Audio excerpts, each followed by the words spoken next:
সুন্দর নাচে ছেলেটা, এত সুন্দর, আল্লাহ এত ভালো লাগছে, এত ভালো কেন লাগতেছে, খুব ভালো খুব ভালো, অনেক ভালো প্রতিভা, বাংলাদেশের প্রতিভা, আমি খুব খুশি।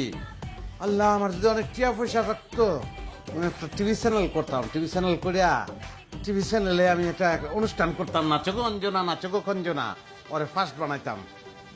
কি বলছিস তুই? কোন ভাজের তেল খাচ্ছিস তুই? হ্যাঁ, আলু পাম দিচ্ছিস কিছুর জন্য? কি খায় বলেছিস না? দোস্তরে জিদ্দের শরীরে জাকি মারতাছে, ইচ্ছা তো করতেছে পাতে স্যান্ডেল খুলে আগাটু গোড়া ওরে ফিরাই, কিন্তু কিটা করতাম, নিজেরে বুঝাইতাছি যে ওরে ভাল লাগতাছে, নাইলে ওরে লাগবো না আমার। যাচ্ছিস তখন স্যান্ডেল নিয়ে মার দে। মনটা ভালো, আমার মনটা এত ভালো কেন? You're my darling angel, baby. White lion drives me crazy. Shiny eyes, glitter, glitter, glittery. You're the light that makes me go hazy. Makes me go hazy. Makes me go hazy.